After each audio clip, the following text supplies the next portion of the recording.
Welcome to this week's edition of Tech Sunday Funday. First of all, apologies for the late upload. I've just been recovering from a particularly bad cold. This week has been jam-packed with new tech news, with a little bit of everything for everyone. If you're enjoying this series, then a like and subscribe will go a long way in supporting the channel. Anyway, let's kick it off with YouTube Music Wrapped. Last week we had Spotify Wrapped and Apple Music Replay. Unfortunately, YouTube Music's take on this yearly recap was missing.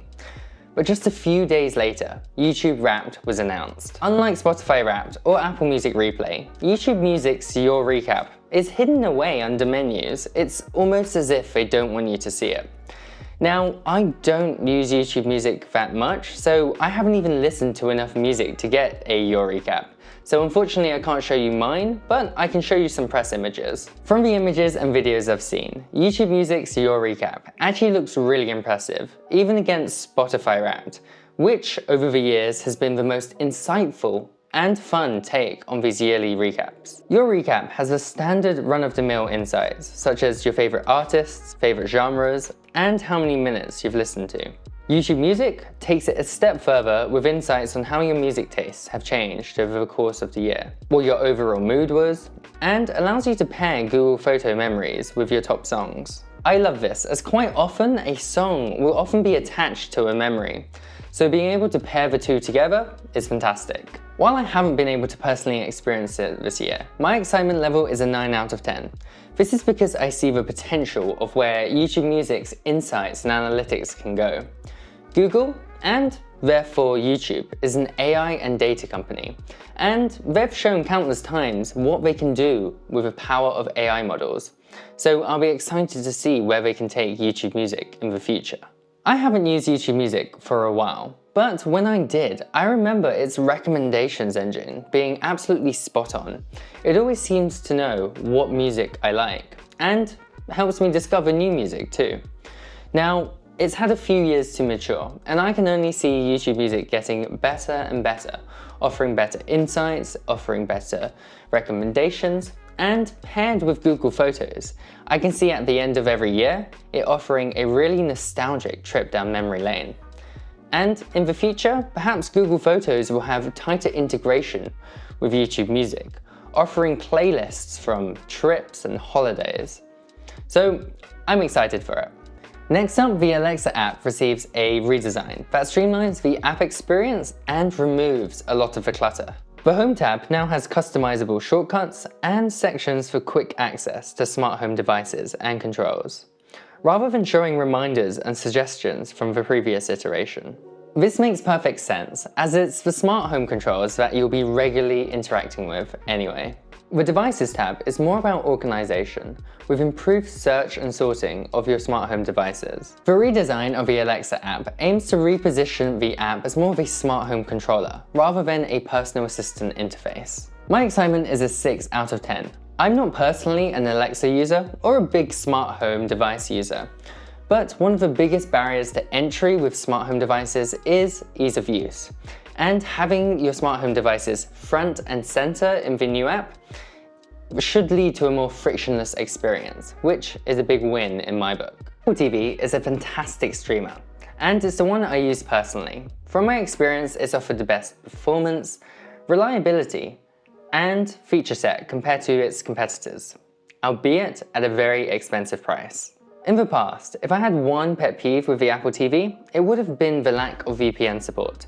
Services like Disney Plus and Netflix have varying catalogs of films and TV series around the world, and having a VPN can give you access to these different catalogs, or access services that aren't even available in your country. For example, Max, or HBO Max, has never been available in the UK, and you can only access it using a VPN. Google TV and many of the other streaming sticks out there have had VPN support for years, allowing you to access content from all over the world. Thankfully, with tvOS 17, VPN support is finally here. While certainly not the first, ExpressVPN, one of the largest VPN providers in the world, has released their app on Apple TV. My excitement level for this is a 7 out of 10. It's about time Apple TV had VPN support, and seeing a big VPN provider like ExpressVPN bring their services to Apple TV is a great sign of things to come. It means other providers are now going to likely bring their services to Apple TV as well, and I can finally watch all the content from around the world on my Apple TV. OnePlus has just announced the OnePlus 12. Now, OnePlus has been a bit hit and miss with their smartphones as of the last few years, but with the OnePlus Fold, they really showed that they can still make fantastic phones. So here's hoping the OnePlus 12 continues that momentum. The OnePlus 12 packs the latest flagship Snapdragon 8 Gen 3 processor and an insane 24GB of RAM, which is 3 times the RAM of the base level MacBook Pro. You can expect the new OnePlus 12 to be particularly snappy, and because of the large amount of RAM, I imagine it's going to be very good for gaming and just jumping from app to app. The rest of the phone is equally well spec'd, with storage going up to 1TB and a screen that puts the competition to shame with a 120Hz screen that has a peak brightness of 4500 nits, which is almost twice that of the competition, making it even suitable in direct sunlight. As for cameras, it has a 48MP main camera, 48MP ultra-wide, and 64MP 3x zoom, which literally says nothing on how the cameras will perform, as megapixels do not equate to quality. My excitement level for this is a 4 out of 10. I used to absolutely adore OnePlus phones, but as of late, their phones have been very lackluster. I'm a big advocate for experience over specifications, and unfortunately OnePlus has been a great example of fantastic specifications, but mediocre experiences. A great smartphone experience includes everything from how the phone feels in the hand, the software experience, the camera processing, and the little extras on top. In the last few years, I don't think OnePlus has had enough of a cohesive and delightful experience with their smartphones, perhaps with the OnePlus Open being an exception to the rule. Unfortunately, the OnePlus 12 looks to continue the generic smartphone formula that it's had with the OnePlus 11 and OnePlus 10, but I hope to be wrong. Global pricing isn't available yet, but it should be available globally early next year. 12 South are a premium Apple accessory maker, and their latest accessory, the Butterfly, fills a void left by the late MagSafe Duo, which was a travel-friendly charger that could charge your iPhone and Apple Watch at the same time. The MagSafe Duo was one of my favorite accessories, but with it now being discontinued and the new iPhone 15s moving over to USB-C, it's time for a successor. Unfortunately, Apple hasn't released a successor to this, so the Butterfly might just be the next best thing. The Butterfly is a tiny, foldable, travel-sized charger that, like the MagSafe Duo, is capable of charging your iPhone and Apple Watch at the same time. It looks like a quality product too, as it's made out of aluminium rather than the plasticky builds of many of its competitors. My excitement for this is an 8 out of 10, which might sound ridiculous. This is just a charger after all. But when traveling, I hate having to carry multiple chargers and cables. I've been waiting for a worthy successor to the MagSafe Duo, and I think this might just be it. It's available to order now for a very expensive $129. It's 2023. We have ChatGPT, and AI is slowly taking over the world. We should have holograms by now, right? Well, we kind of do now with the Looking Glass Go. The Looking Glass Go is essentially a 6-inch holographic display. While it's not the floating images we see in sci-fi films, images do appear to float within the confines of the screen. Using generative AI, it's capable of transforming your 2D photos by adding convincing depth to the images, making them appear 3D. It can also bring ChatGPT to life by giving it a persona you can interact with. My excitement is a cautiously optimistic 4 out of 10.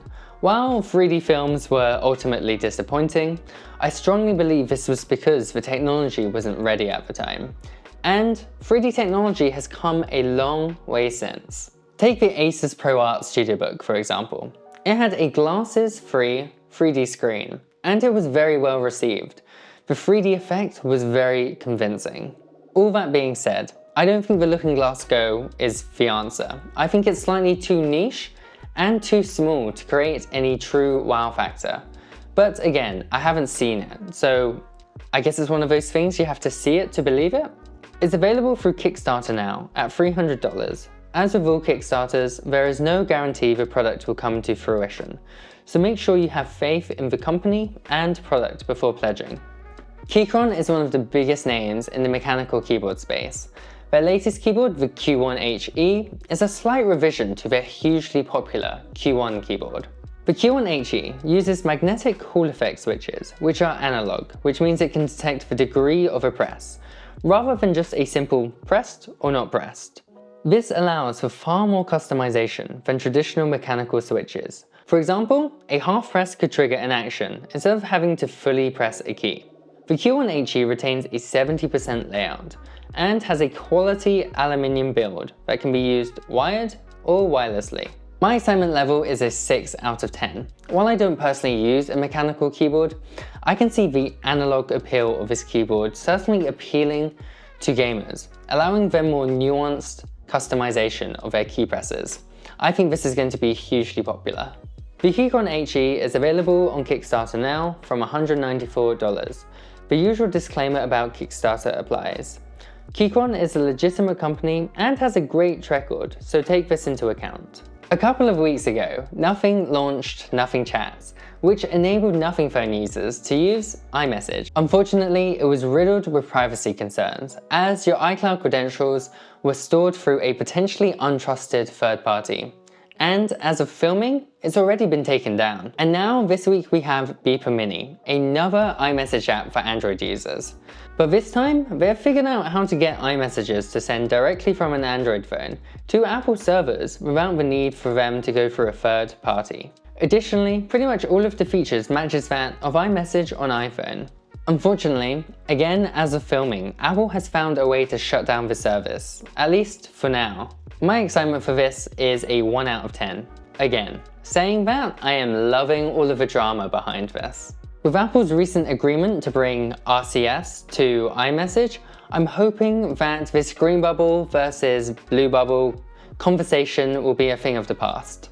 Google's latest AI model, Gemini, is bringing the heat to OpenAI's GPT-4, which has arguably been the leader in the generative AI space for a while now. With Gemini, Google is claiming it outperforms GPT-4 on 30 out of 32 benchmarks. Gemini is capable of taking text, code, audio, images, and video as prompts, making it incredibly versatile. Gemini comes in 3 sizes: Gemini Ultra, which is the most powerful version meant for data centers, Gemini Pro for powering Google services, and Gemini Nano for mobile devices. Notably, Gemini Nano is coming to Pixel 8 Pro phones. Google's ChatGPT competitor, Bard, will be powered by Gemini, and eventually Google Search will have Gemini integration too.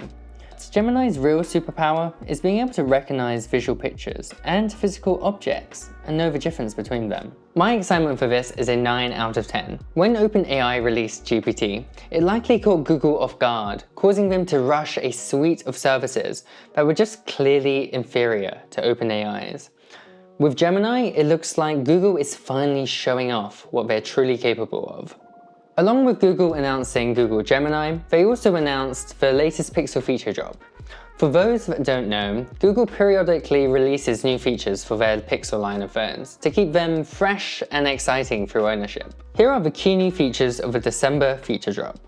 Gemini Nano, which we just talked about in the previous announcement, is Google's smallest Gemini AI model, and is now available on the Pixel 8 Pro phones, enabling a host of new features. The first is the ability to summarize your recordings in the Recorder app. This is on top of the already excellent transcriptions it provides. There's now Smart Reply built into Gboard, allowing for quick auto-generated replies. On the camera side, some of the older Pixels, like the Pixel 6, are getting updates such as Portrait Light and Photo Unblur for pets. Video Boost and Night Sight now work for time lapses.